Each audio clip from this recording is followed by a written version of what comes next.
Olá, tudo bem? Sidnei Santos aqui. Eu quero trazer para vocês aqui hoje um vídeo muito legal que eu assisti esses dias e eu achei muito interessante trazer para você, né, aqui hoje, que fala um pouco sobre procrastinação. O Tim Urban, no TED, ele faz uma explicação muito legal de como que funciona a cabeça de um procrastinador. E o que é ser um procrastinador? É aquela velha mania de empurrar as coisas com a barriga, né? Deixar tudo para amanhã, tudo para depois. Como que eu sei disso? Eu sou um procrastinador e esse vídeo me ajudou muito.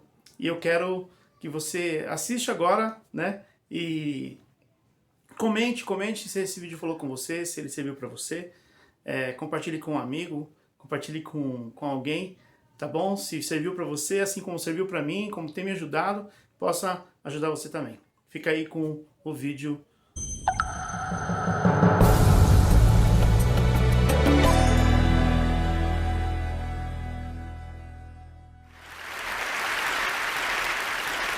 So in college, I was a government major, which means I had to write a lot of papers. Now, when a normal student writes a paper, they might spread the work out a little like this. So, you get started maybe a little slowly, but you get enough done in the first week that with some heavier days later on, everything gets done and things stay civil. And I would want to do that like that. That would be the plan. I would have it all ready to go, but then actually the paper would come along, and then I would kind of do this.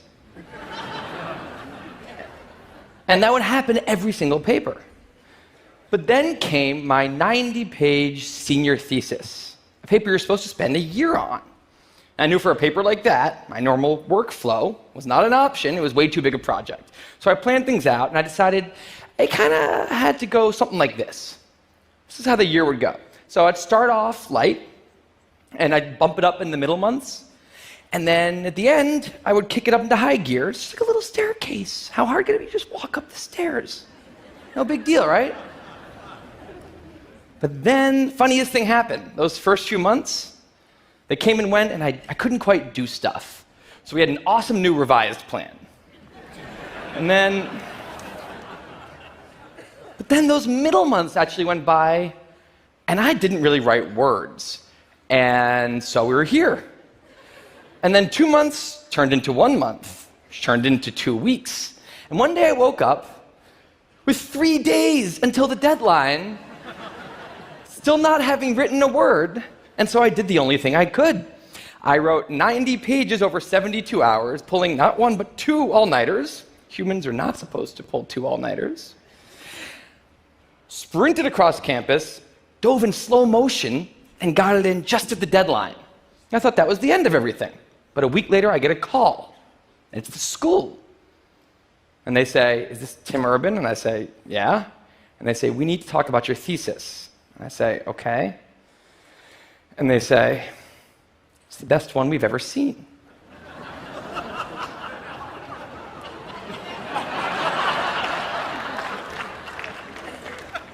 That did not happen. It was a very, very bad thesis. I just wanted to enjoy that one moment when all of you thought, "This guy is amazing." No, it was very, very bad. Anyway, today I'm a writer, blogger guy. I write the blog Wait, But Why? And a couple of years ago, I decided to write about procrastination.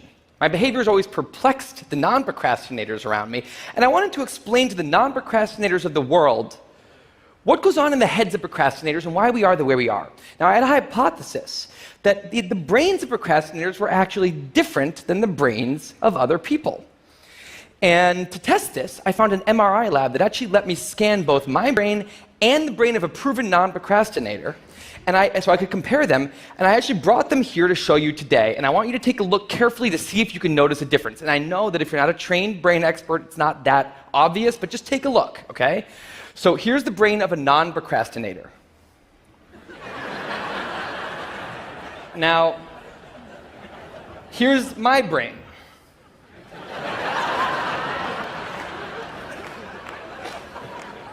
There is a difference.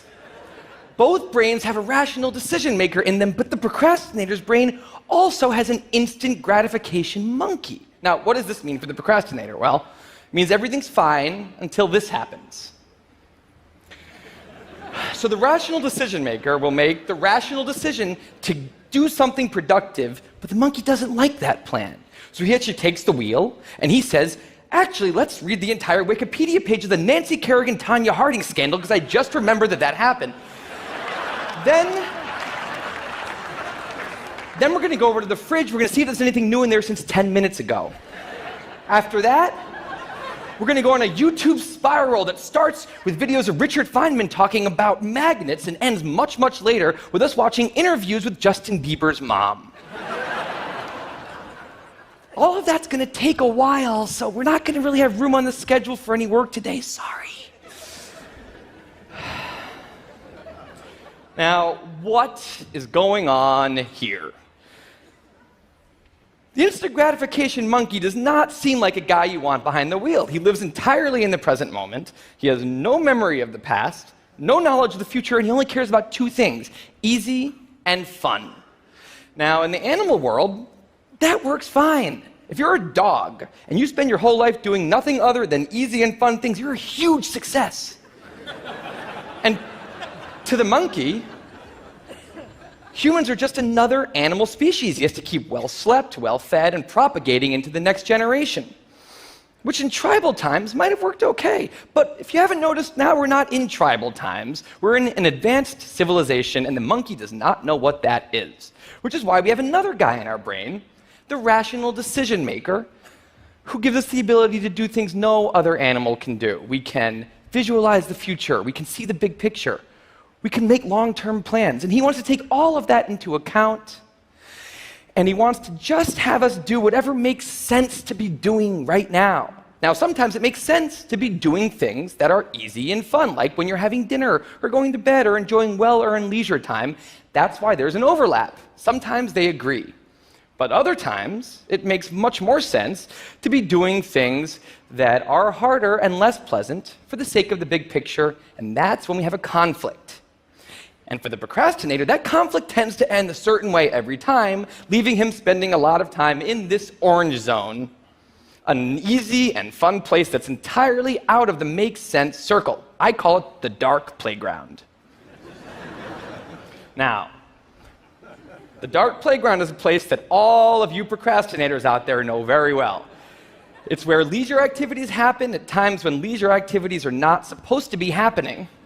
The fun you have in the dark playground isn't actually fun because it's completely unearned, and the air is filled with guilt, dread, anxiety, self-hatred, all those good procrastinator feelings.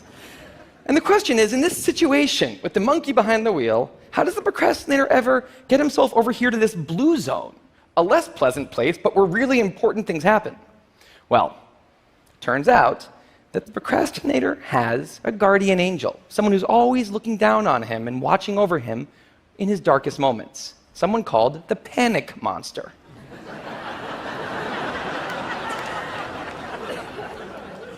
Now, the panic monster is dormant most of the time, but he suddenly wakes up anytime a deadline gets too close or there's danger of public embarrassment, a career disaster, or some other scary consequence. And importantly, he's the only thing that the monkey is terrified of.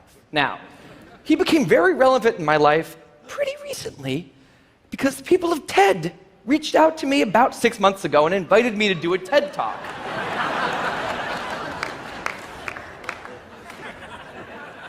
Now, of course, I said yes. It's always been a dream of mine to have done a TED Talk in the past.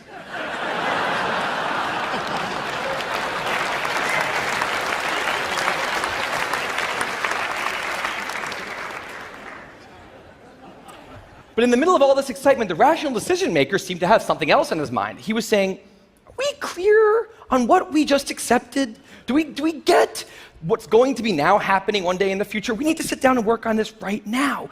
And the monkey said, totally agree, but also let's just open Google Earth and let's zoom into the bottom of India, like 200 feet above the ground, and we're going to scroll up for 2.5 hours till we get to the top of the country so we can get a better feel for India.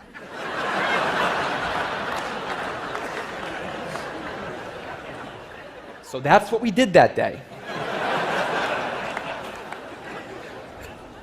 as 6 months turned into 4, and then 2, and then 1, the people of TED decided to release the speakers. And I opened up the website, and there was my face staring right back at me, and guess who woke up?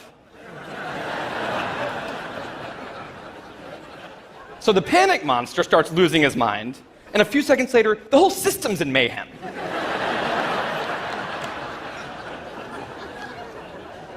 And the monkey, who, remember, he's terrified of the panic monster, boom, he's up the tree.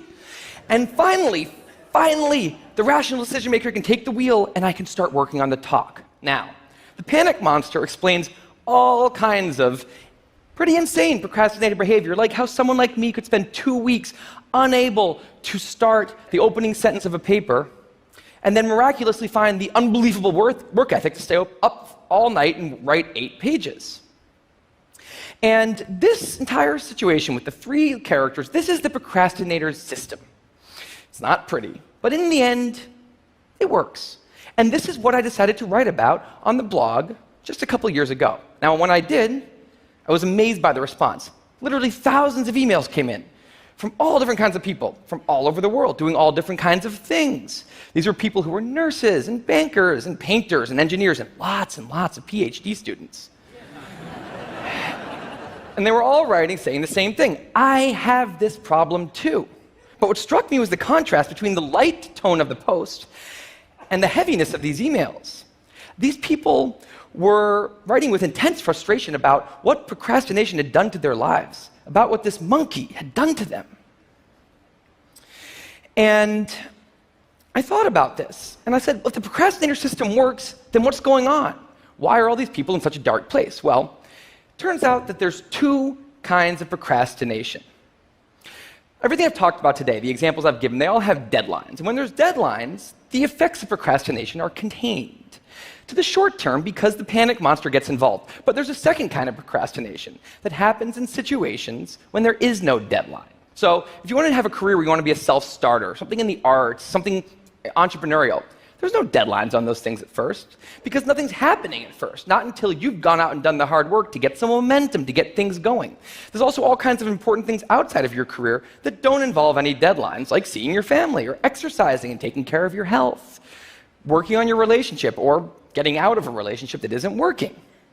Now, if the procrastinator's only mechanism of doing these hard things is the panic monster, that's a problem, because in all of these non-deadline situations, the panic monster doesn't show up. He has nothing to wake up for. So the effects of procrastination, they're not contained. They just extend outward forever. And it's this long-term kind of procrastination that's much less visible and much less talked about than the funnier, short-term, deadline-based kind. It's usually suffered quietly and privately, and it can be the source of a huge amount of long-term unhappiness and regrets. And I thought, that's why these people are emailing, and that's why they're in such a bad place.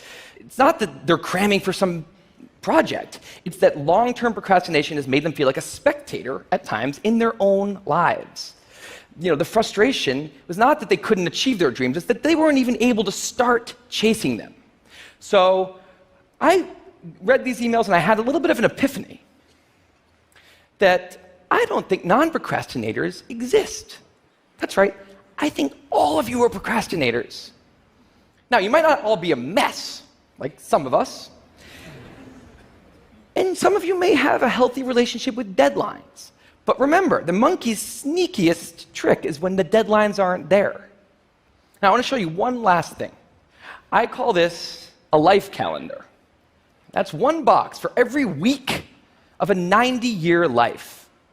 That's not that many boxes, especially since we've already used a bunch of those. So I think we need to all take a long, hard look at that calendar. And we need to think about what we're really procrastinating on, because everyone is procrastinating on something in life. We need to stay aware of the instant gratification monkey. That's a job for all of us. And because there's not that many boxes on there, it's a job that should probably start today. Well, maybe not today, but sometime soon. Thank you.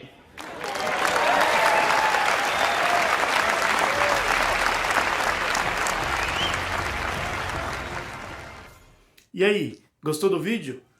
Muito bom, né? Esse vídeo falou demais comigo e tem me ajudado muito. Então, se você gostou mesmo, compartilha esse vídeo com alguém. Envie nos comentários aí o que mais você gostou aí na apresentação dele, né? Nesse evento. E se você gostou demais, então dá um like aí, né? E compartilha e também siga-me nas redes sociais, tá bom? Até mais!